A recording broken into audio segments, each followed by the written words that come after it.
New York City, Hey Will, hey Will, hey Will. Queens,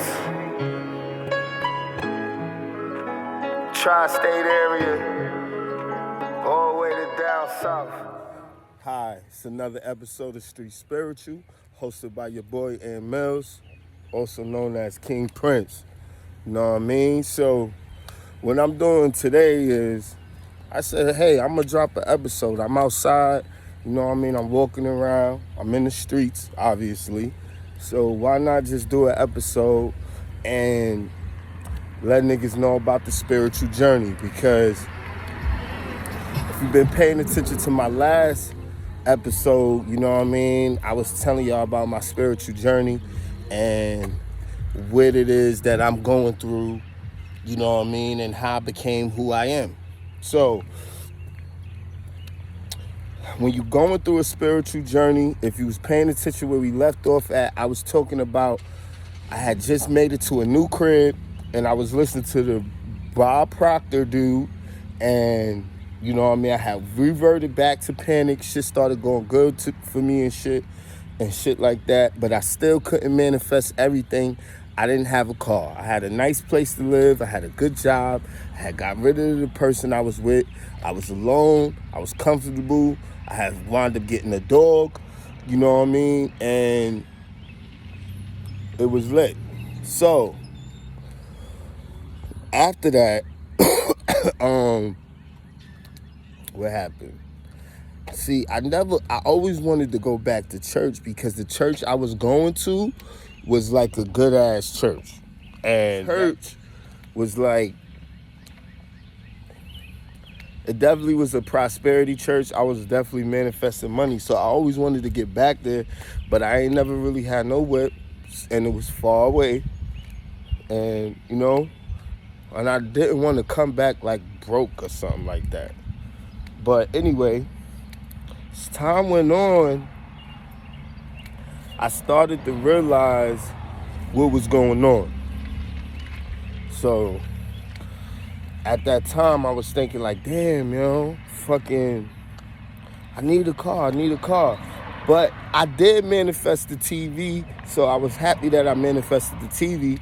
So I believe I could manifest the car. Like I said, I was going to the dealership, you know what I mean? Just to recap real quick, I was going to the dealership, going to get cars. Well, I ain't had no license, so I was sitting in the car, you know what I mean, and shit, feeling it, touching it, observing it. It's early in the morning, too. Mouth dried. I just brushed my teeth. The store closed. I'm about to walk to this other store. So, after I did that, you know what I mean, I found that TV, walked to the store, walked to Walmart, fucking found the TV, brought the shit back to the crib, TV worked. And I needed a TV because I ain't had no TV. So that made me feel really strong, you know. But as time go on, you know, I got this job and I struggled with this job. Like, really, I had to will my own power if I thought about it. You know, I was getting rides from people at work. You know, it came to a point in time that I even picked up a second job because I couldn't afford to keep the nice place I had and make it back and forth to work and keep my attire up because I work in a cubicle, so it's casual dress. So, you know, I gotta keep that up. So it was really hard for me. It was like one of the hardest things I had to go through far as like with working and stuff, you know what I mean? And I done did some hard work, construction work. So the commute was long. I mean, the times I had to be to work was like early in the middle of the wee hours of the night, you know. It was really hard. The commute home was like 4 hours. I mean, I called my pops and my parents and shit like, yo, I just wanted them to see what I was going through. Type of shit I'm going through. Like, yo, this what your baby boy going through. Look where I'm at. I'm in the middle of the darkness, walking for 3 hours to get home from work. You can't throw your boy 500 to get a little hoopty, something. I'm paying my rent. I gotta keep my lights on. But yeah, I was going through that storm. So I was going through that, and that shit changed for a nigga. And shit didn't get better at all. So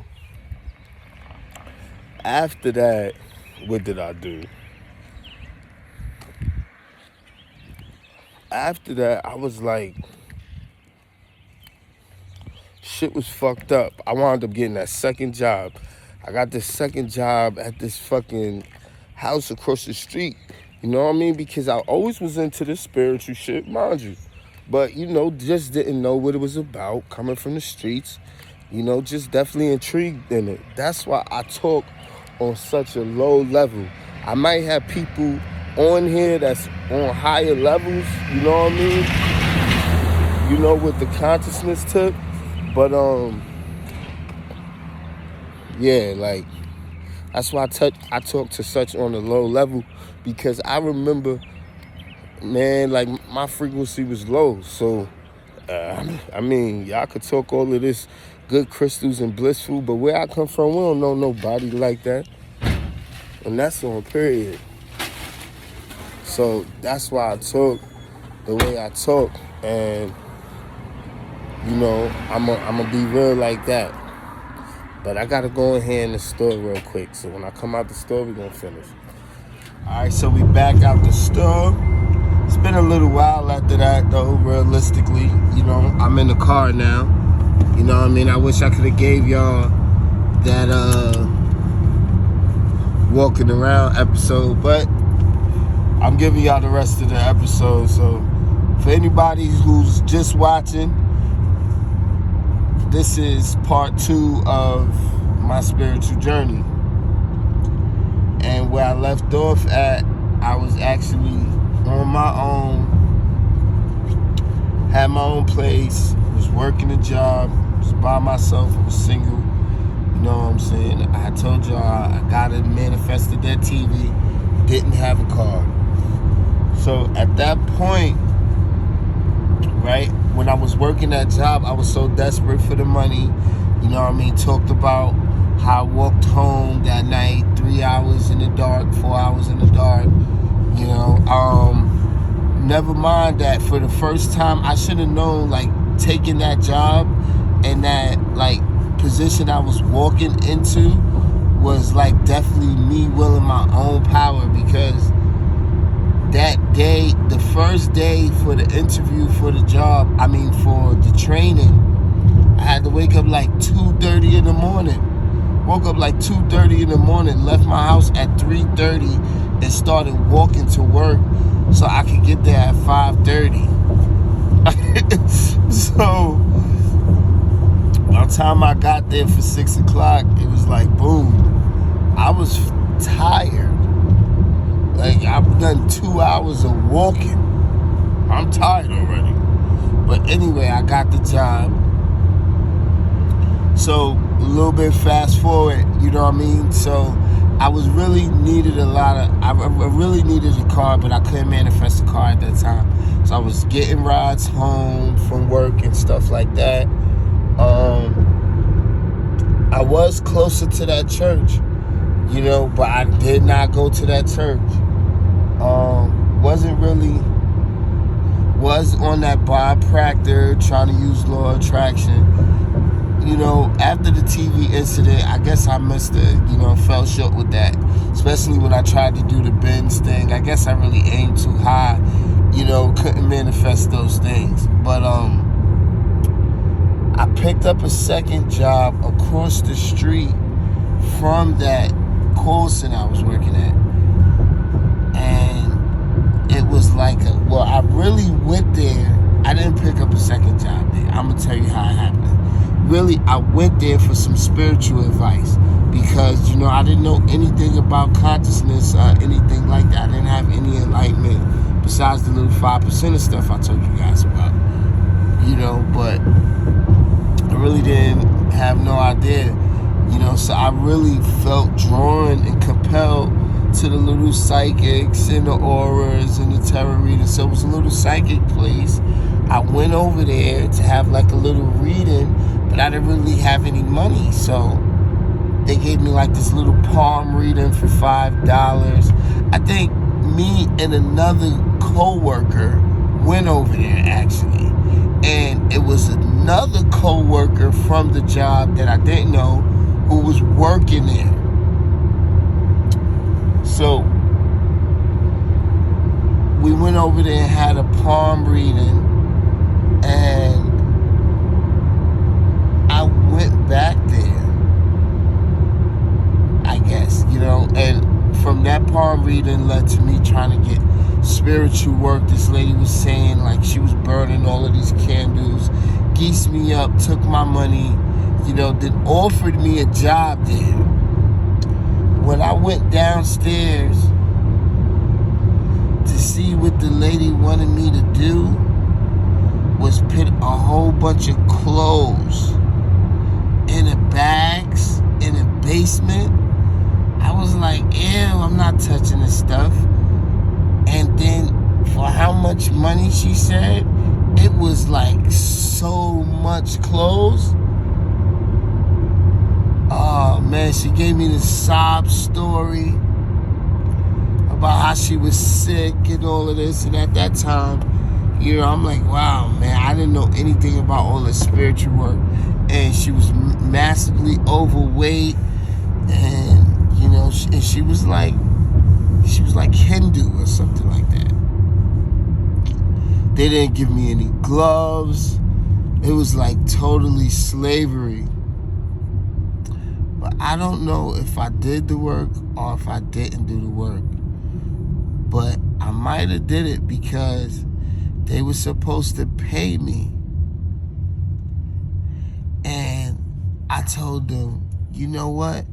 The way they was treating me was like a slave or something. I told them, you know what? Because they started asking me like how much I make at the job, and they didn't really know. Like I was just doing this. I was making decent money at that job. I was making about $9-10, but I was getting paid every 2 weeks, and I definitely was working like 40-50 hours a week. So I was making good money. My checks was $700-800 when I was getting paid.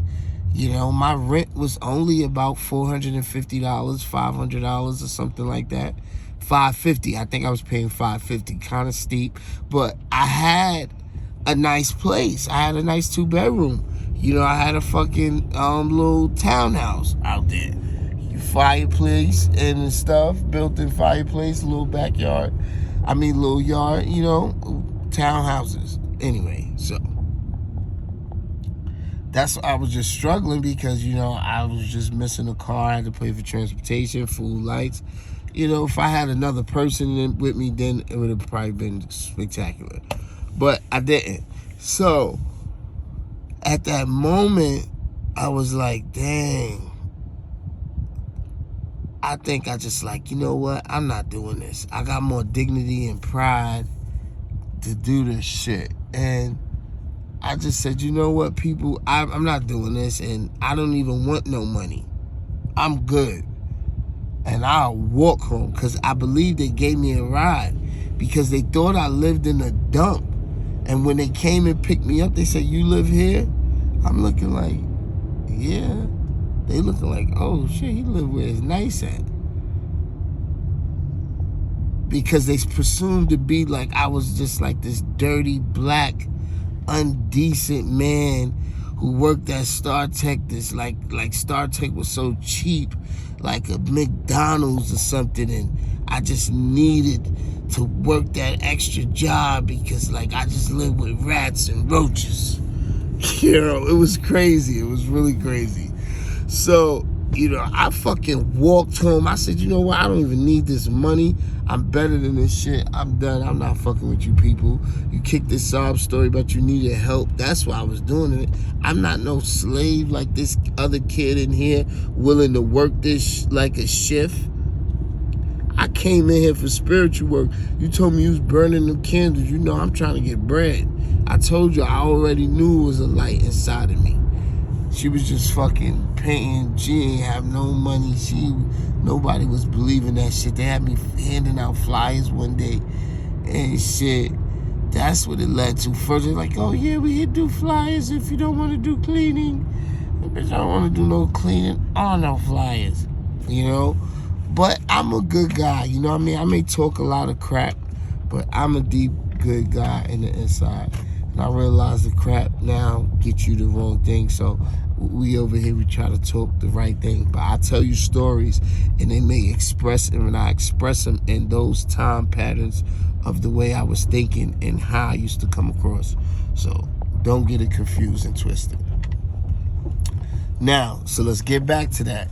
So when I was in there, you know, it was really, you know what I mean? I fucking walked home. I'm walking home. The people are in the car. She got her husband coming to chase me in the car to give me the money for the job because I won't take the money. I'm like, nah, y'all can keep that money. Y'all did me wrong.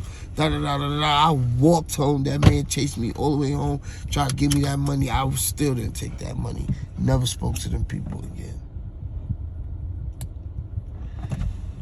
So during that time, that was part 2 of my spiritual journey. Stay tuned for part 3 of my spiritual journey. You know what I mean? Part 3 of my spiritual journey is gonna give y'all, I'm gonna tell y'all when my heart chakra opened up. When I really started to feel something and I started to go into learning about chakras to a different depth besides somebody telling me. I actually started to do the work. And remember, at the end of the story, it all ended up to God, the Most High, Jehovah Jireh.